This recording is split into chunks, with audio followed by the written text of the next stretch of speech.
This is Tyrese, and you're listening to Setting the Pace. Happy Thursday, Pacer Nation. Welcome back to another episode here of your go-to Pacers podcast. And guess what? We are one day closer to the weekend. And guess what? It is a long weekend because it is Labor Day weekend. And Facci's going to be out of town, so we're recording this on a Monday night. So if any news happened on a Thursday, maybe I've come back and recorded something earlier. But hopefully we don't have to do that, because today we're going to finish out our mailbag for the month of August. These were the questions that got submitted after I had kind of stopped it. And so we got a hold of these questions and thought, well, we'll go ahead and answer them. So we've got about 8 questions here, Facci, and we really don't have a lot of time recording-wise here to waste introducing the show. So you want to kick us off with number 1? Yeah, number 1, Kevin Cheney. We've seen this name quite a bit in the past. Kevin, we appreciate you. He said, who is more of a priority in the long term for this roster, Nesmith or Nembhard? Good question. I don't really think this is one that is hard for me to debate. Andrew Nembhard, by far. He does so many different things that this team needs. I think he's an overall better team defender.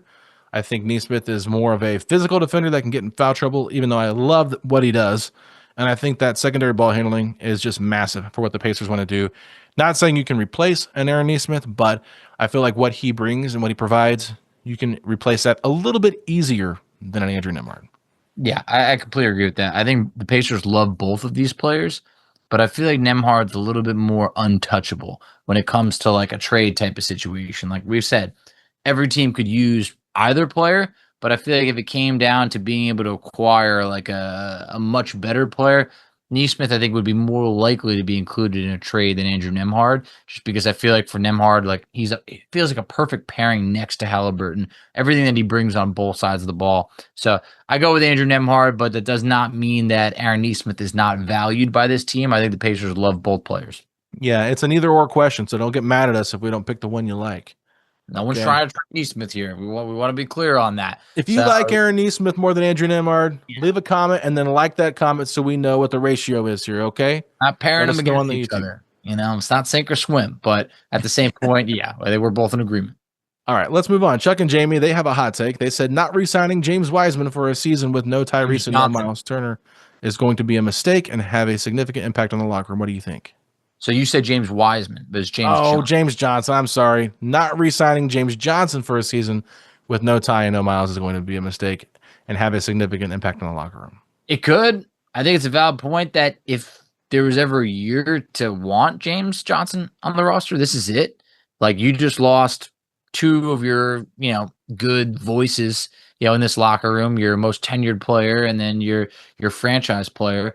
But at the same point, like if you're already have Halliburton counting against the roster spot, you need more guard play. You can't really have 2 guys that are not playing on the court. That's when all of a sudden you start to get stretched a little bit thin. So like, yeah, it's bad timing. You probably would have wanted James Johnson on this roster to keep the morale just a little bit higher, keep players in check. But given the situation, I think you're a little bit strapped for roster spots, and it's just a little bit unfortunate right now. All right, 2 things real quick to respond to this. Number 1, let me ask you this. Is this a hot take? I don't think it's a hot take. It's a take, but it's not a hot take. Yeah, I wouldn't say it's hot. It's not spicy, lukewarm, maybe. Not trying to put you guys down, Chuck and Jamie, because we know we love you. but I think it's one of those where it's like, we're like, hey, look, everybody's like, we totally should have James Johnson, but we obviously know the limitations that it comes with a roster that's a little bit unpredictable right now. And then last thing I wanted to add to this really quick. Crap, I just lost my train of thought. That's the worst. When you have a train of thought and you lose it right before you're about to ask the question, maybe it'll come back to me. I'm trying to think. Shoot. Ooh. Man, I am so mad that I cannot think of it. Is right there on the tip of my tongue. It's going to go. It's going to come back to me. We'll move on to their question. They said, given there's a chance that Tyrese may never be the same version of himself, causing the style to potentially not be able to be the same, is it worth exploring other styles of play this year with the different personnel they have? I could see where you're coming from in terms of like, well, what if he's not? But on the flip side of things, like he's going to have like 16 months between the injury and when he actually returns. That's a lot of time.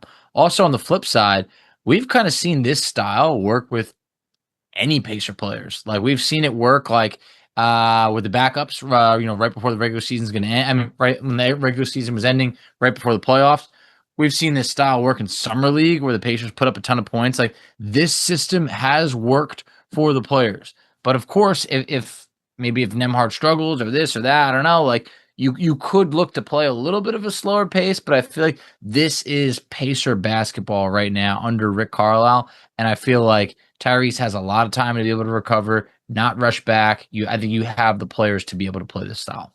Yeah, I wouldn't worry too much about not being able to ever play this style again, but I do think that you're going to have to find different ways to win this year. So that would be what I would do, is just you're going to have to try to play the Halliburton style to a certain degree, but you're never going to be able to play the exact same version of Halliburton basketball without Halliburton. So yeah, you're going to be playing different this year, and I think that they're going to find ways for that to be effective, but it'll still be some moderation of it.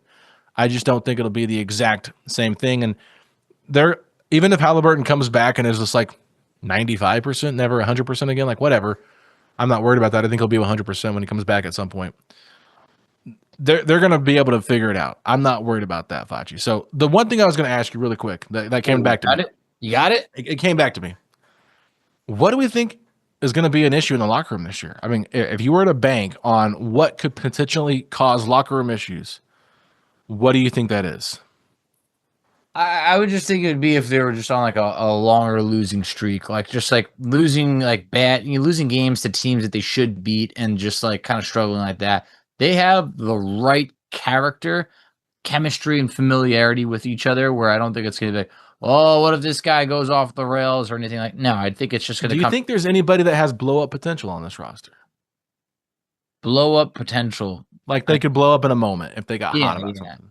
I don't know. I mean, I feel like even when things have been like not so favorable for Mathurin, I feel like he's done a great job. Not like you don't hear anything about it. Like you don't hear any peeps. I feel like he's done a good job. Just might put out like a cryptic message every now and then or something on like a social media. But if that's the worst of it, that's fine. So I just think that there isn't really like a nutcase, in this locker room that's all of a sudden going to be like leaking stuff or anything of the sort. But what do you think? I'm not worried about anybody leaking anything. I'm just thinking about like internal stuff, like what could happen. If you mentioned like a losing streak that they go on, I could see Pascal kind of getting mad and saying something to the team and then somebody responding the wrong way to what he has to say. I could just see that. Like him just trying to be like an encourager to a certain degree, but also just be like, come on, you got to do this better. We need you to do this better, and then someone just kind of blows up. I could see that potentially happening, but like, I don't know. I mean, Nembhard's kind of short-tempered as well. We've seen him kind of come off the handles a few times. Mathurin seems like one of those guys, and I think someone that could be sneaky in that regard is Jarace. I think Jarace could. I think he could. I think like just frustration with not maybe getting enough minutes if he starts to struggle a little bit, and then I don't know. I'm just speculating here. If there's anything that's going to cause like a major riffraff, I would assume it would be some kind of blow up, like you said, over like just not playing well. Somebody says something to somebody else. But to me, like the biggest thing that we've heard in the last 5 years is Buddy Hield was kind of frustrated with not starting. So could Mathurin kind of do the same thing potentially? Maybe if somebody takes this spot. I don't know. It's possible. I think, like I said, I've always been wanting to give him a lot of credit over the last few years for like keeping everything professional. Everyone has their breaking point, but I think for right now, at least, like, hey, name the starter. I think if he wasn't named the starter early on, that could create some frustration. But winning heals a lot. It really does. This Pacers team has been winning, and I think that if things go in the other direction and there's a long losing streak or this or that, like that's when frustration builds. It really is. So I think that we're not going to know who or what could be said until we're faced with tough times. So. Next question that we got, number 3 on the list. Nate did not. That was the name. Hot take. James Wiseman will be better than Turner if he can stay healthy. No, this is not just because number 3 for the Bucks, left at all. It's because James has crazy potential and just needs to stay healthy. You're a James Wiseman believer. Do you feel like this is a sizzling hot take? I think this is sizzling. I think it is. This is a hot take. This is a hot take. This is a hot take. I think that, like, look, Turner, for better or worse, we've done rankings before where it's like when you say top 10 centers, you really have them as close to 10 as pretty much possible. Like back end of the top 10 in that range. So this is a guy who was never an all-star. fringe all-star, maybe. I don't know. I think like a guy that was good, but I think for James Wiseman, you're talking about a guy that maybe never really was. He's been potential based, but he's also coming off of a major injury. I think that like you said you've walked by him. He's huge, massive. Yeah, like you could he's different size than Turner. Like Wiseman might be 6'11", Turner could be 7'1". Turner could be 6'11", but there's difference. There's differences in between the size of those players, and I think that the idea of James Wiseman is polarizing. Like, wow, but what if he was a number 2 overall pick? He could be really good. So we have every right to think that, but I think this year we're going to get that answer. I don't think it's going to take too long. Last year we only got about 5 minutes. We were all intrigued, but it's not a big enough sample size. Hot take. Don't agree with it, but I would love for it to come true. Me too. Spot on. I can't say you're absolutely right. We have 10 years of Turner film. Like, He's a very good center in this league. He's not a great center. He's a very good center in this league. Hey, we got a time crunch here, Facci. You got to go, and you're over here you can't help yourself. You love James Wiseman conversation. I like the James Wiseman debate. It goes either way. All right, let's go to number 4. It's my turn. DJ Davis. He said, who steps up this year to show they not only belong in the NBA, but with the Pacers and will be a vital part of the Pacers from 26, 27, and beyond? One thing I gotta say, DJ, we love you. You've been sending in questions for years. 5-6 years? Every time I see DJ Davis, I still associate with DJ Davis Law. Like, yes. Whatever that's his Twitter name. I always remember that used to be in there. DJ, we appreciate the lawyer. Attorney. So yeah. I always just, even if the law is not included in there, I always include it in there. So look, who steps up this year? Like, man, and in long term, I'm hoping it's Mathurin. I really do. I hope he thrives, inks a new contract in Indiana, and we know that like he's going to be here to long term alongside Tyrese, and that is like the duo as Siakam gets a little bit older. Maybe you can call it the trio, whatever you want to go with. Next, I think what do you got? The way this question's worded, it says that they not only belong in the NBA. Okay, so it kind of to me made me wonder if it's like a guy on the cusp, and I think that the answer for me on here would be Jay Huff. Yes, I think Jay Huff is totally where my head goes next. I had a couple names written down. Like Jay Huff, you can make an argument. Does he belong in the NBA? He could be a year or two, of bad play, saying, all right, he's out of the league. Or he could have a year or two earning him, a next solid contract in the NBA and being like a quality backup / fringe starter. So I think Jay Huff's a great option. I think you could probably say Johnny Furphy could be in that category of a second-round pick where it's like, hey, you know what? Maybe he could rise to end up being like a really solid rotational player. Maybe he's still too young. I don't know. I think those are two guys that are definitely on that level. And then I think that there's still a couple other guys. Like James Wiseman would have to be in that list. Like, he not only belong in the NBA, James Wiseman could be playing overseas next year. But you think he will, though? He said, who do you think steps up? Yeah, I think Jay Huff definitely steps up. Think James Wiseman does?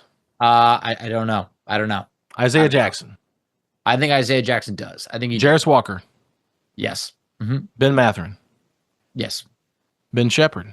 I don't know. I want him to. I really do. I've soured. I have soured. And Rooster's upset with you. He is upset. And every time I think of Ben Shepherd now, I think of Rooster because I always feel like, he's gonna be disappointed when he listens to this. But I want the pep back for Ben Shepherd. I do. But like, I don't know how many weeks it was. How many weeks were we waiting to see a 3-ball go in? Months. It felt like, oh my God. It was a long time. Can I tell you something funny? I had Rooster on last week. I don't know if you listened to the episode or not, but we did retell the story of the Washington Wizards jersey that he once purchased for you. A little funny extra tidbit he added to that. He still gets the Washington Wizards emails about merchandise. Incredible. That makes it a little bit better. Okay. What did you do with the jersey? Do you still have it physically? I physically do still have the jersey. So you haven't got rid of it. Can we please see this on the podcast someday? No. Can we just see the front of it? It's a really nice jersey. It really is. Bro, we have got this. That is like a classic. That's like a Setting the Pace Hall of Fame museum item. It really is. It's a very much. It's like a relic that no one's ever seen before. But Rooster would appreciate this. But like, you couldn't imagine how low my face sunk when I opened up that package. Rooster's like, "Got you something, man. Like, really appreciate all your hard work on the show." I'm like, "Oh wow, this is awesome." I was like, You "Babe, were so send me mad. something in the mail." I was like, "This is so nice." And then I opened it up, and I was just like, "I'm not even." You texted me. You were so Yeah, I was just like, I don't even know why you would do this. It's just a total waste of money. Like this, it's not even like what are you doing? And he's like, all right, now you take a picture and put it on. I'm like, I'm not doing that. It would have been great, man. Yeah, look, it's a really nice jersey. Can we please see it at some point? I don't know. Can we do it for like our 2000th episode? Maybe we'll come up with something. Maybe we gotta see it, Foch. You cannot hold out forever. What's the big deal? You're not even wearing it. I know. I just don't know if I want to give people that material, that picture where I was like, I know he's a Wizards fan, like that, where it's like, why do you care? It's funny. Yeah. Well, anyway, is it not funny to you? I don't know. I love the Pacers. I'm comfortable in my own skin. This is my team. I love them. But I just don't. You're not. I just don't know if you're ever going to see me wearing a customized Wizards. No one's asking you to wear it. I just want to see the jersey. I just want to see it. Yeah, maybe one. I'm not asking you to wear it. I just want to see it. We'll see what happens. Episode 2000. Can we write it down? Maybe. Okay. Well, let's move on to our next question here. It's your turn. All right. Nick Ogren said, hot take. Jarace Walker puts it together and will be an NBA All-Star in 4 years at the age of 25. His combination of explosive athleticism, brute strength, savvy court vision, crisp handles, dynamic passing, and pure shooting make him an all-elite wing in the Eastern Conference. That was quite the description here, Nick. I got a little pep in my step. That was like, you described one of the best players out there. So if Jarace Walker can live up to that, the Pacers are set. But Alex, what do you got before I go? Hashtag free Jarace. This is a hot take. Yeah. This is a take. Nick, all I will say, speak this into existence. There is nothing I would love more than to see Jarace Walker become an all-star with the Pacers. That would be unfreaking believable. He's got all the tools that you want in a wing, Foch, and it'd be a lot better to actually draft your own guy than to have to go and make a trade for somebody and give up all these assets when it could be right there in your backyard. Could be. Great year for Jarace to develop and show what he's got. Man, wouldn't that be something if everyone thought coming into the year Mathurin and Nembhard are your front runners for most improved, and bada bing, bada boom, Jarace Walker wins most improved, takes a starting spot from Mathurin, shows the world that he is the next big thing in Indiana. Wouldn't that be something? It's a good spot to be in. I mean, it really would. Like Paul George year 3? Oof. I would love to believe it. I would love to believe it. Speak it into existence, Facci. I think we might have to. He was a higher draft pick than Paul George. Yes, he was. So sign me up. It would be incredible. I want to see it. I want to believe it. I hate to put a little doubt on our side, but I did my research. No. Did up, and it's sad. Oh. Do you know the last All-Star that was picked 8th overall? Or what year? Throw it out there. 8th overall. I want to say Franz Wagner was an 8th overall pick, but he might not be an All-Star yet. Didn't make the All-Star team. I think. How far back are we talking? Just tell me the year. Dude, 1993. 1993, Vin Baker was the last All-Star. Oh, my God. Overall. You could make an argument, well, Jarace was good enough for 7. The Pacers just traded one pick 32 years ago. But that's what we're talking about. We're talking about almost our lifetime ago. We were babies. So I think at this point that Franz Wagner will break that streak. I think he'll be an all-star. But like you're looking at guys that 8th overall, like Jamal Crawford, Larry Hughes, Rudy Gay, Colin Sexton. Like those are like Rudy Gay was never an all-star. Never an all-star. If he had a Rudy Gay level career, that'd be great. Yeah, Rudy Gay was a really solid player for a long time. Jamal Crawford was a baller. He was great. He was awesome. But I think that's kind of the harsh reality of like once you kind of fall outside of the top 5, like all-stars are really hard to come by. What about number 7 overall picks? Because he was technically drafted 7th. Yeah, that's what I was saying before. Well, I mean, he wasn't. He was 8th. He wasn't, but like, he could have been. He would have been 7th if they. There's an argument that he could have been honestly like a top 5, top 6 pick in that draft, but Fact of the matter is that he wasn't. So I think that for Jarace, if he could even be a one-time All-Star, that would be great for Indiana because it's really hard to strike like an All-Star at pick 7. So I actually now have the list up for pick 7. So last 25 years, pick 7 All-Stars. Steph Curry. Oh. Steph Curry. That's it. Oh, Laurie Markkinen. So you got 2. There's 2 in there. Okay. It's crazy. I mean, it really is how. You know what it tells you, Foch? It's really hard to be a freaking All-Star. Like you could get a. It's really hard. It really is. It really is. The All-Stars are reserved for top 5 picks and random picks that just hit here and there. But if Jarace Walker can ever be a one-time All-Star, it's going to be fantastic for the Pacers because that means that he'll have been a very good player in this league. You know, because there's a limited amount of spots for an All-Star team. All right, let's move it on to our next question. Daniel Hirsch said, if the Pacers decide to trade Mathurin, here we go again. It's not us, it's the questions. Does it make more sense to wait for the offseason and do it as a sign and trade? That way, it'll be easier to match contracts since he'll be signing for significantly more money than he currently makes. That's really tough. It's a good question. That is a really good question because I could see both sides to it. You want to let me just say this real quick because I did mention this as an option if you do trade for Bam Adebayo, right? Mm-hmm. If Miami is like, we want him, but they've got so many guards at this point, I don't think Mathurin makes sense for him. But if they're like, we want Mathurin and you can get him for like $25 million per year for 4 years, like $100 million for $25 million a year, like that's interesting to me. I think that it does make a little bit more sense to potentially sign and trade him, but at the same time, it's hard to do sign and trades. It really is. It might be better to trade him while the other team like wants his bird right so they can have that restricted free agency. I think it'd be easier to trade him with the contract he's currently on because of the restricted free agency. Yeah. That's what I went with. Is I also just think at the trade deadline there's just more teams that usually tend to be buyers, and I just feel like there's just, I don't know, it depends if Indiana values any draft picks. You have that option compared to, after the draft or anything of that sort. So I went with just the trade deadline. I just think that's where you see more transactions happening. It's almost like kind of like for the Pacers, you saw that's kind of where they traded for Pascal Siakam rather than letting it go into the offseason. That was a little bit of a different contract situation, but I went with the trade deadline. But I could see where you're coming from in terms of wanting to make like salaries work. Like if Indiana wants to make a bigger deal, it would have to be Mathurin and someone else right now. But I think you might have more suitors at that moment. All right, let's move on to our next question here, Facci. All right, so we got James Wiseman, a.k.a. Really Wise People. Thoughts about the Ben Shepherd fan club?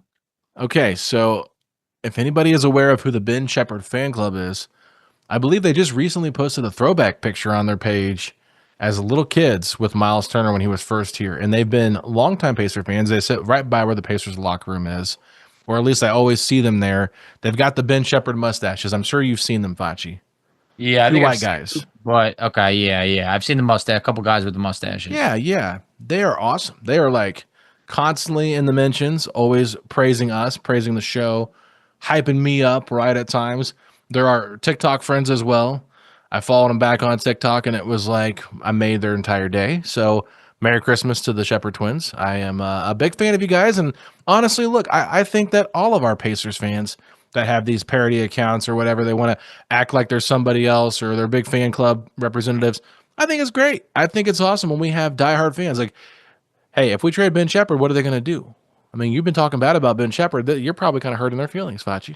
I hope I'm not. I don't want him. I just want him to be the guy who we hope he can be. Be the man that we know he can be. And I think that Ben Shepherd starts getting it going from three-point land, everything is going to be more than fine. So Ben Shepherd fan club, we appreciate More Than Fine reminds me of a Switchfoot song called More Than Fine.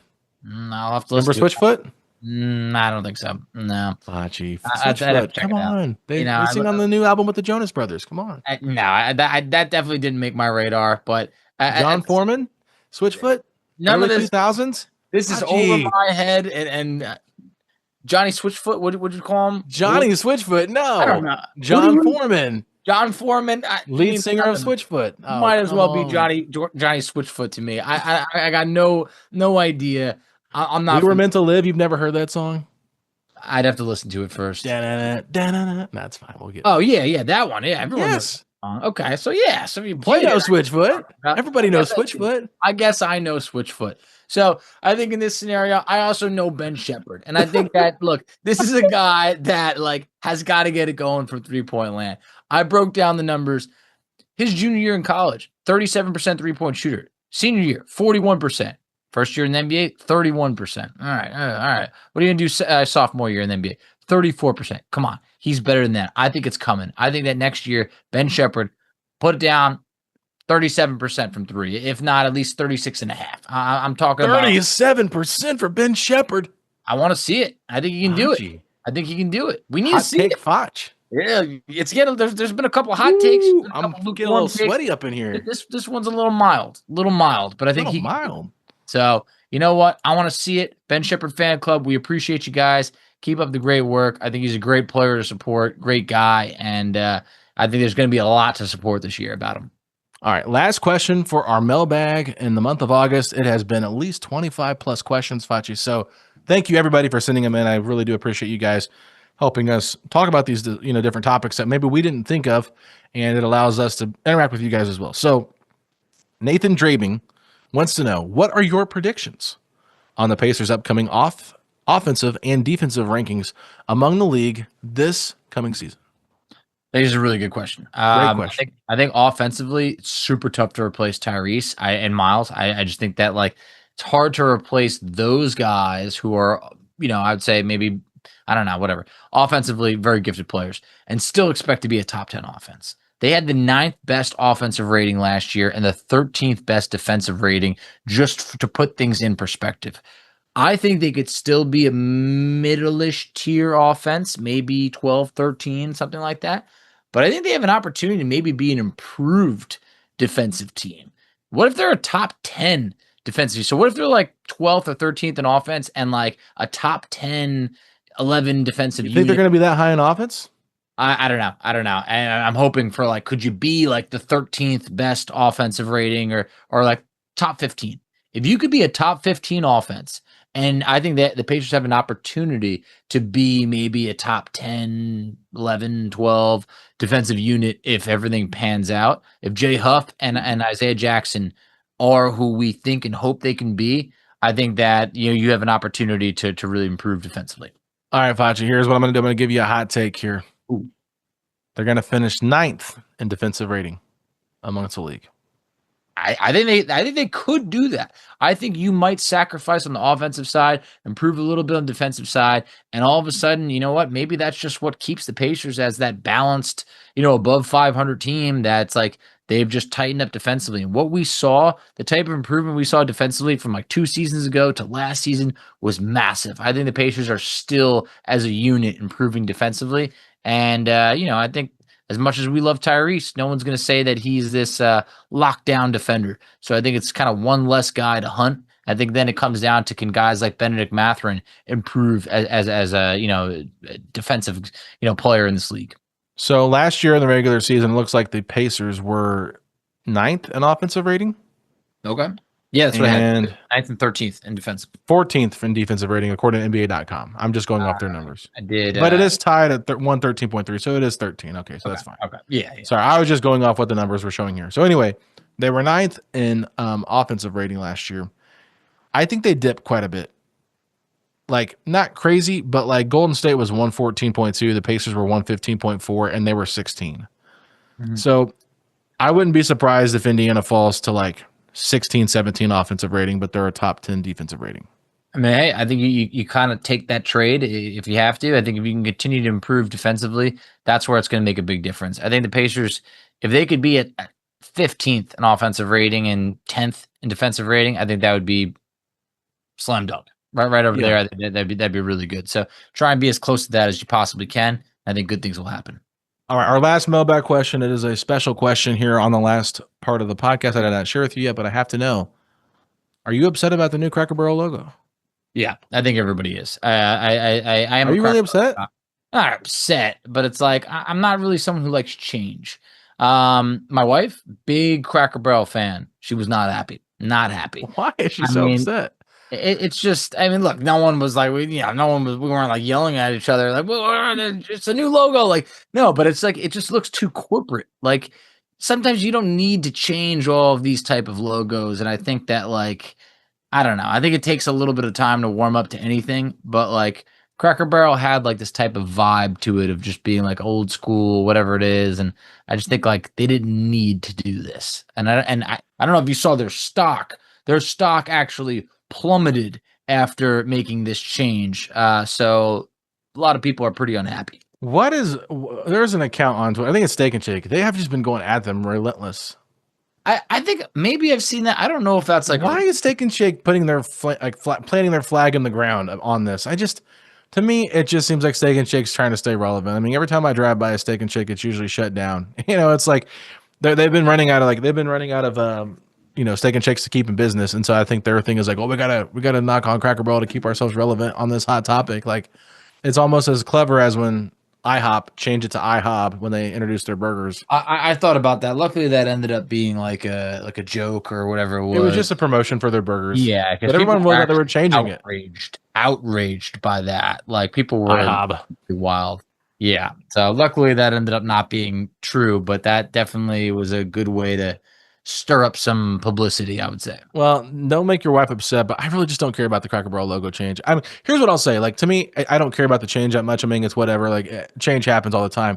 But I think if you look at like 90s restaurants and how they used to look, like the McDonald's, Pizza Huts, Wendy's, Taco Bell's, like all that stuff, it just had a nostalgic look to it. Now everything is so modernized, and that's what I don't like about the new buildings of everything. I understand it's probably more efficient, it's slicker, it's easier to keep clean, but just the nostalgia look of how these other restaurants used to look was great. And I do just kind of miss that feel of it kind of being unique in its own way.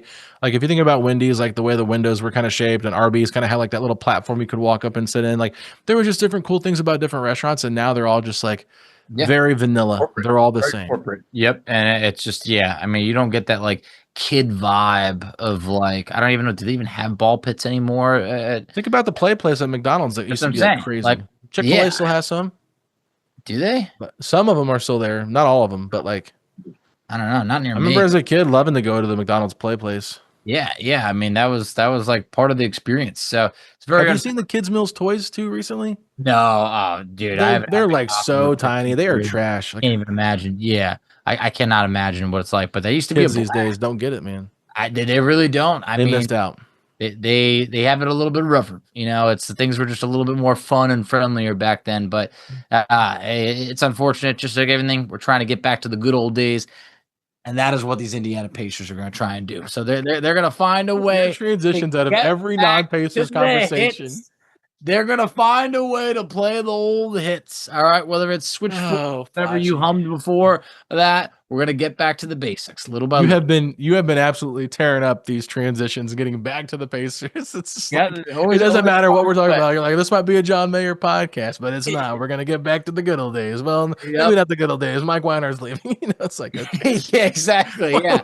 I don't know, man. Sometimes it just flows and it just works out. Sometimes you got to slip in we just lost Rick Carlisle's most trusted man of 17 years, but we got something good for you coming up soon, Yeah, enough. Like, I remember when you made a joke about being tighter than a jar of pickles, and Kent Sterling was on the show, and Kent about lost it on air. That's a throwback. That is definitely. That was like 2000, 2001, or not, excuse me, 2020, 2021. We weren't doing this in 2000. There's no such thing as a podcast. We're some old men. We're old, but we ain't that old. All right. Well, that's going to do it for today's mailbag. It is Thursday. We're going to wrap it up for our episode today. Tomorrow, I'll be back with our Fan of the Week episode, and then we will enjoy a nice weekend with our friends and family, hopefully just being able to relax. So with that being said, Facci, people can find us on social media at PacersPodSTP, your _FACCI. I'm at Alex Golden NBA. Subscribe to the podcast on YouTube. Let us know what you guys think in the comment section below. And if you're listening on the audio platform, please leave us a 5-star rating review and follow us, because those episodes will come right into your feed instead of you having to look us up. So with that being said, Facci, if you're hoping everybody has a great weekend, then hit me with those 3 words. Let's go Pacers. Setting the pace, going to the top. Setting the pace, going to the top. This is your #1 podcast. Sweeping every team. We gon' need a mop. Smooth.